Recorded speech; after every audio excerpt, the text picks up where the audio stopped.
नमस्ते. मी doctor Sagar Patil. मी neuro आणि spine surgeon आहे.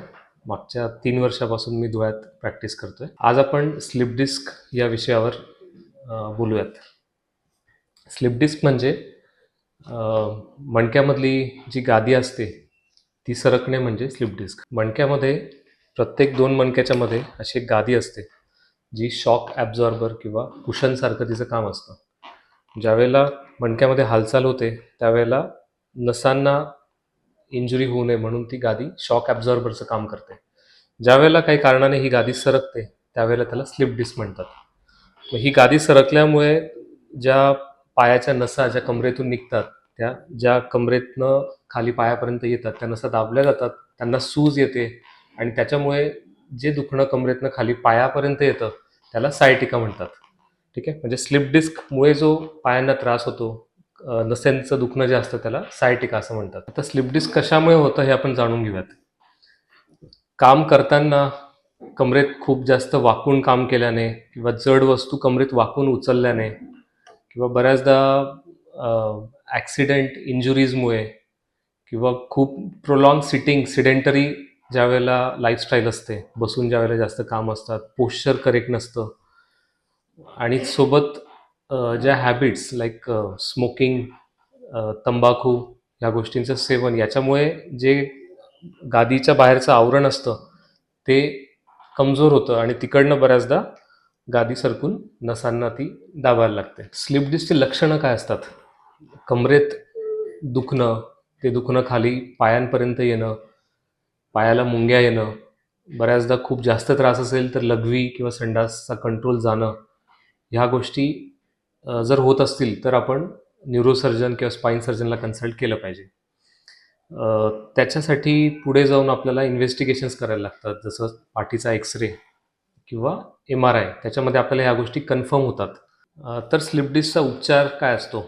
बऱ्याचदा 90% वेळेला प्रत्येक स्लिप डिस्कला ऑपरेशनची गरज नसते. बऱ्याचदा औषधांनी, थोडंसं एक्झरसाइजेस, फिजिओथेरपी, रेस्ट ह्या गोष्टींनी 90% लोकांना आराम मिळतो. 10% लोकांना ज्यांना ह्या गोष्टींनी आराम मिळत नाही, मेडिसिन किंवा फिजिओथेरपी, एक्झरसाइज, रेस्ट हे करून ज्यांना आराम नाही मिळत त्यांच्यासाठी मग आपल्याला पुढे जाऊन ट्रीटमेंटचे ऑप्शन्स असतात.